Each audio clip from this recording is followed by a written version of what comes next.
saya Jelita, dan di sebelah saya ada Zulkia Federia. kami berdua bertugas sebagai moderator pada podcast kali ini. Dan di sini kami tidak hanya berdua, di sini kami kedatangan dua narasumber, ada Vicky Leti dan Natania. Oke, baik. Nah, topik pada podcast kami hari ini itu mengenai tentang kurikulum.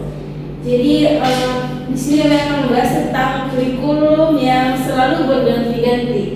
Oke, langsung saja kita mulai pertanyaan yang pertama. Baik. Kepada narasumber, bagaimana pendapat Anda mengenai kurikulum yang terus berganti terus-menerus? Dan apakah Anda melihat ada manfaat atau kerugian dari perubahan ini?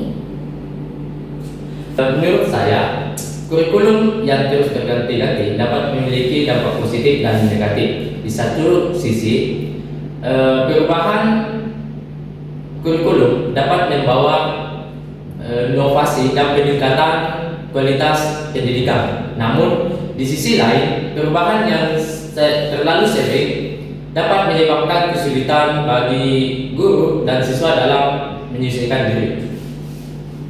Saya setuju dengan itu. Kurikulum yang terus berganti-ganti dapat menyebabkan kebingungan dan ketidakstabilan dalam sistem pendidikan. Namun, jika perubahan kurikulum dilakukan dengan perencanaan yang matang dan evaluasi yang menyeluruh, maka perubahan tersebut dapat membawa manfaat bagi pendidikan. Jawaban yang sangat menarik dari pertanyaan pertama. Lalu selanjutnya kita berangkat pada pertanyaan yang kedua, yaitu apa dampak dari perubahan kurikulum yang terus-menerus terhadap proses pembelajaran di sekolah?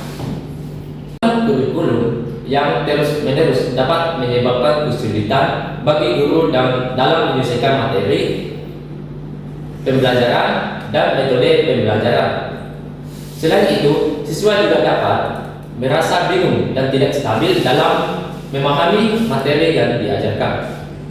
Perubahan kurikulum yang terus-menerus juga dapat menyebabkan kurangnya kesinambungan dalam proses pembelajaran. Guru dan siswa perlu waktu untuk menyesuaikan diri dengan kurikulum baru, dan ini dapat mempengaruhi kualitas pembelajaran. Baik, pertanyaan ketiga yaitu bagaimana cara guru dapat menyesuaikan diri dengan perubahan kurikulum yang terus-menerus? Tiba-tiba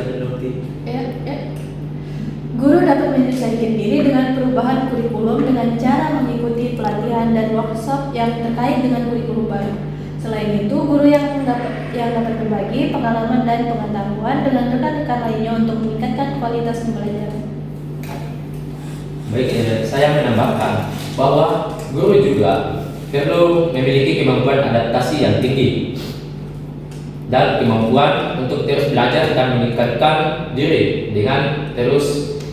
Baik, saya menambahkan bahwa guru juga perlu memiliki kemampuan adaptasi yang tinggi dan kemauan untuk terus belajar dan meningkatkan diri. Dengan demikian, guru dapat menyesuaikan diri dengan perubahan kurikulum dan meningkatkan kualitas pembelajaran.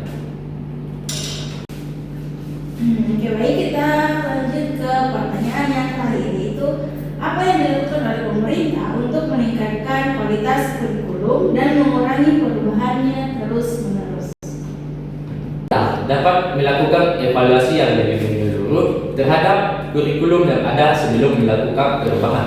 Selain itu, pemerintah juga dapat melibatkan guru dan praktisi pendidikan dalam proses pengembangan kurikulum untuk memastikan bahwa kurikulum yang dihasilkan relevan dan efektif. Ya, saya setuju dengan itu.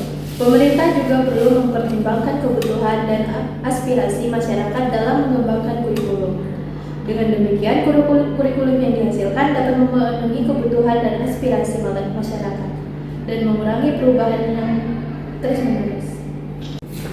Oke, cukup sekian podcast dari kami pada hari ini mengenai tentang materi kurikulum yang terus-menerus berganti.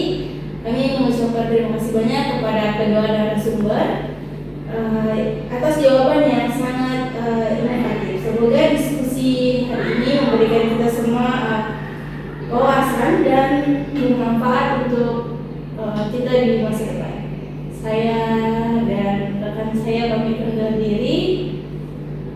Kami mengucapkan terima kasih banyak. Assalamualaikum warahmatullahi wabarakatuh. Sampai jumpa di podcast selanjutnya.